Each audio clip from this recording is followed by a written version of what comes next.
Yo, what is going on, guys? It is your boy Zamski. I'm back with another episode, and today I am going to be answering some questions that some of y'all left on my videos. And this one dude, Lazy Potato, left several questions in my Ukraine video. So today I'm going to answer that and hopefully give you guys some insights on what the dating, some more insights on what the dating is like for Asian guys in Eastern Europe. Alright, so let's dive right into it. The first question he asked is, what kind of Asian are you? East Asian, Southeast Asian, South Asian, and do you think different looking Asians get treated differently, or are we all piled up in one group over there? I would say that if you are some sort of East Asian, whether you're Southeast Asian or you're East Asian, Korean, Japanese, Chinese, you kind of get lumped into the same group. I think that if you are an Indian guy, like a South Asian, then you get treated differently because they see you as an Indian guy and not really an Asian guy. So me, I'm a Southeast Asian guy, so I look more Asian than I do look Southeast Asian, but I do have a tanner complexion, so I think that in places like Poland and Lithuania especially, I noticed that it helped me out a little bit because being on the tanner side of things, I mean, the population there is hella white, so it made me stand out a little bit. But I mean, I don't think that it's nothing to sweat over, just because, I mean, just as an Asian person in general, you kind of stand out there a lot. So number 2 is, how tall are you? I'm average height for an Asian guy, but I heard the girls there are really tall and wear heels a lot. Is it true? Do girls there care a lot about height? So I'll address the last part. Do girls there care a lot about height? Yes, they absolutely do care a lot about height. But with that being said, though, you're 173 centimeters. That's how tall I am. So it's not really an issue. I mean, that's 173 centimeters is 5'8". So I would say in a place in Eastern Europe like Poland and Ukraine, you're right. But in the Balkans, you're kind of short. I definitely felt that in the Balkans. But like Poland, Ukraine, the Baltics, for most of the Baltic countries, and even up to Helsinki, I kind of felt like being a 5'8" guy, it didn't really hinder me all that much. And the whole thing about girls wearing heels a lot, it kind of depends on where you go. Usually what I find is that in Eastern Europe, if you go to a high-end bar, then that's when they wear heels. But if you're just going to a dive bar or a regular spot, they kind of dress really casually, and so they're not that tall. But with that being said, they do care a lot about height, though. I mean, the taller the better. But at 173 centimeters, you're not at a great disadvantage, I would say.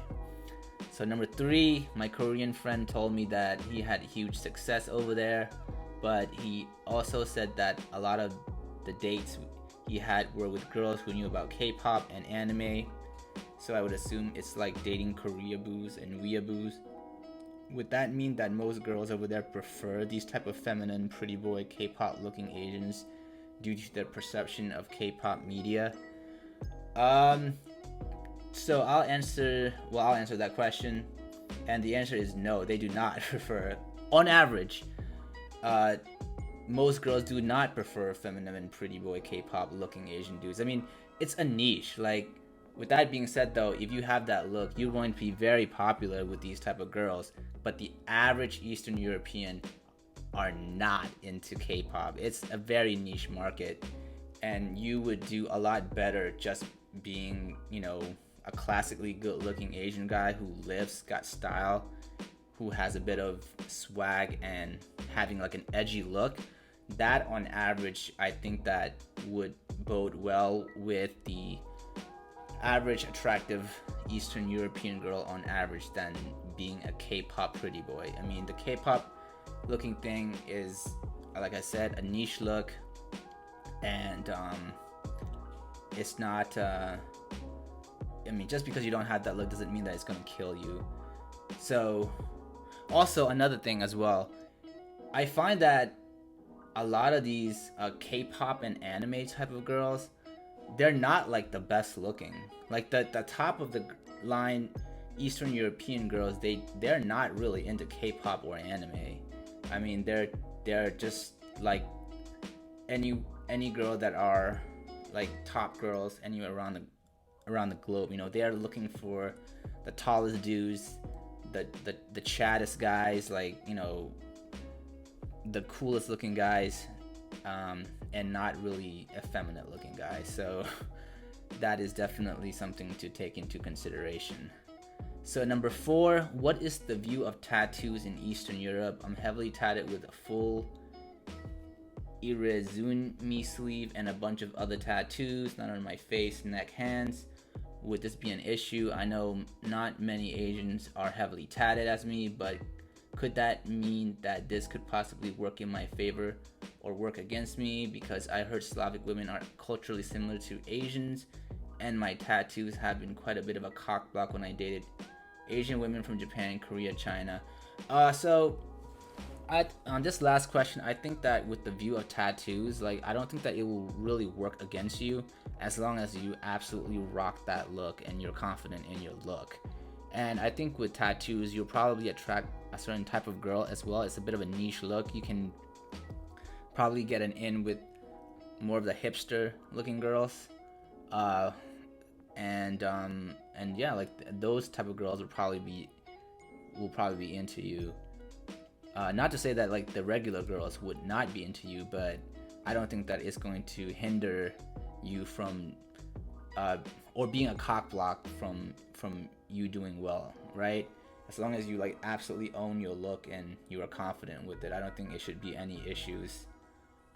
So this is the first section of the questions that I'm going to answer from my subscribers.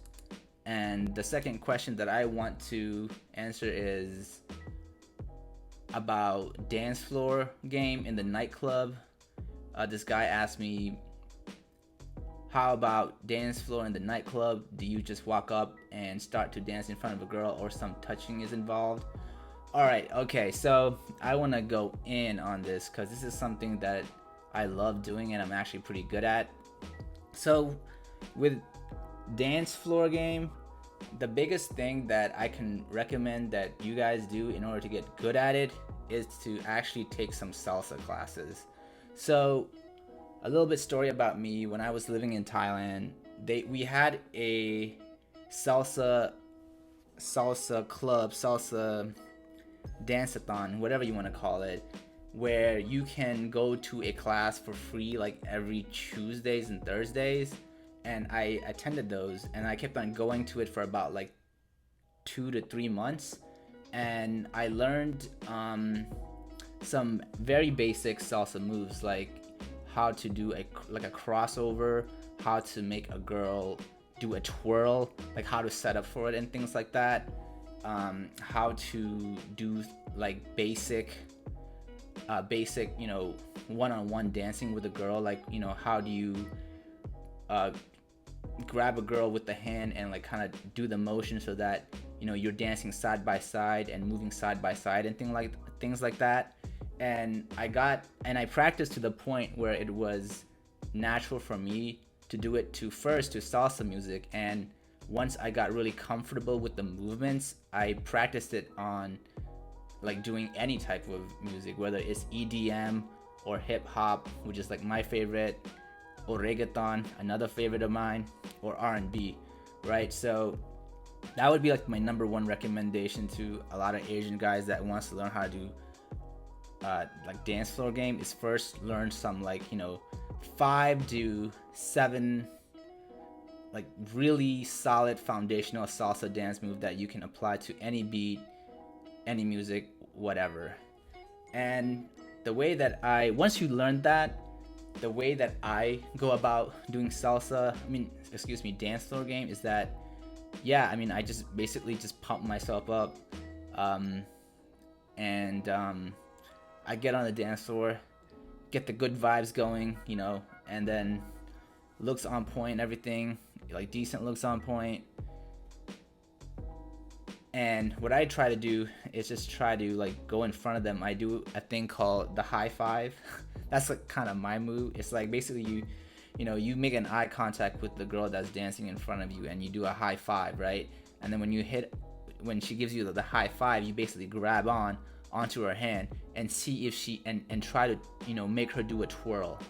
And basically what I find is that you do the high five, and if she does the twirl, it usually means that she has some level of physical attraction towards you. Because if a girl is not attracted to me at all, she would be like resisting my motion, and she would just be stiff and just like wouldn't do anything. But let's assume that I do the high five, she grabs on, and I do twirl her around. And when that happens, what I usually do is I commence to do like one of the 5 to 7 salsa moves that I know. Like I might start from something that is really simple, and then move on to a more complicated step. And once she kind of I can feel that she's following my lead, I would do the moves that brings her closer to my body, so that I'm closing the gap. And this all happens within like a span of like maybe 2 to 3 minutes, assuming that it's going well, and she finds me to be decently attractive, and we're dancing, having a good time. And then once I close that gap, like that's when I start to be like, hey, you're cute, what's your name? In the middle of the dance floor, right? And things like that, and you proceed to basically go from there. So that would be what I would recommend to a bunch of Asian dudes that are trying to learn some dancing game, is to go to salsa, learn about 5 to 7. The more moves that the better, because then it's kind of like more moves that you can use in your arsenal when you are going to go into the dance floor. And then once you got those down, hit the dance floor, have a good time, get a good vibe about you, high five, see if the girl twirls or whatever, and then once she twirls or whatever, unleash your salsa moves that you learned, and then go from there and proceed to game on. Alright guys, I think this is about all the time that I have for today. I hope that you guys liked this episode. I hope that it was useful. If you want to know more about dating in Eastern Europe as an Asian guy, subscribe to my channel, hit the bell icon, give it a thumbs up, and let me know what other topics you want me to cover. Anyways guys, I hope that you guys check out Eastern Europe. It's a great place for Asian guys who wants to date European girls. You can be like the dudes in this thumbnail here. These are some of my friends and friends of friends acting like a goddamn fool out there somewhere in Eastern Europe. I won't mention it, but yeah, I'll catch you on the next one. Peace.